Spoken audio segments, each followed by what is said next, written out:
Okay, great. So far, we've seen assumptions 1 and 2. Here's the third one. It comprises 3 parts: normality, zero mean, and homoscedasticity of the error term. The first one is easy. We assume the error term is normally distributed. Normal distribution is not required for creating the regression, but for making inferences. Remember all regression tables were full of t statistics and f statistics? Well, these things work because we assume normality of the error term. What should we do if the error term is not normally distributed? Yes, that's right, the central limit theorem. For large samples, the central limit theorem applies for the error terms too. Therefore, we can consider normality as a given for us. What about a zero mean of error terms? Well, if the mean is not expected to be 0, then the line is not the best fitting one.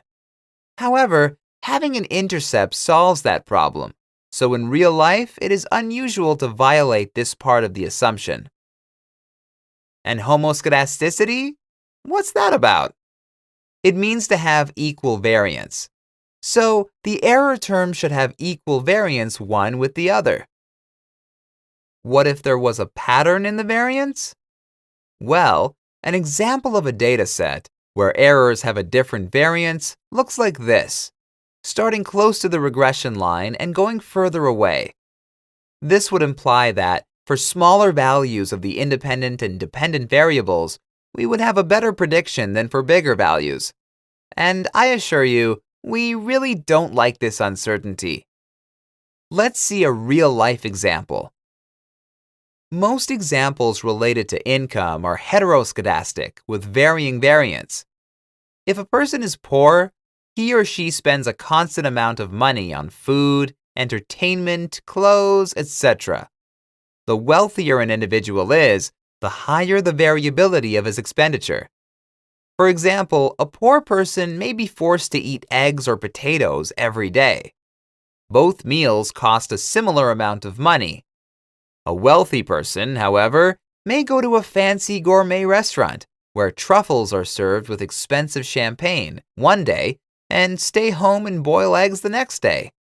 The variability of his spending habits is tremendous. Therefore, we expect heteroscedasticity. Well then, is there a way to circumvent heteroscedasticity? First, check for omitted variable bias. That's always an idea. After that, you can look for outliers and try to remove them. Finally, we shouldn't forget about a statistician's best friend, the log transformation.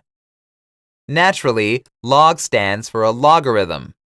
For each observation in the dependent variable, calculate its natural log and then create a regression between the log of y and the independent x's.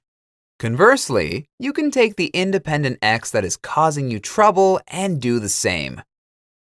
Let's see an example. This is a scatter plot that represents a high level of heteroscedasticity. On the left-hand side of the chart, the variance of the error is small, while on the right, it is high. Here's the model. As x increases by 1 unit, y grows by b1 units. Let's transform the x variable to a new variable called log of x and plot the data. This is the new result. Changing the scale of x would reduce the width of the graph. You can see how the points came closer to each other from left to right. The new model is called a semi-log model.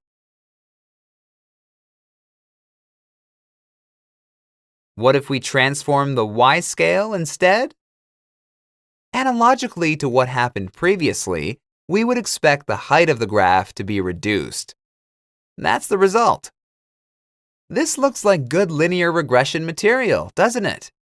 The heteroscedasticity we observed earlier is almost gone. This new model is also called semi-log model. Its meaning is, as x increases by 1 unit, y changes by b1%. This is a very common transformation. Sometimes we want or need to change both scales to log. The result is a log-log model. We shrink the graph in height and in width. This is the result. The improvement is noticeable, but not game-changing. However, we may be sure the assumption is not violated. The interpretation is, for each percentage point change in x, y changes by b1 percentage points. If you've done economics, you would recognize such a relationship is known as elasticity. All right, we are done here. 3 assumptions down, 2 to go. Great work!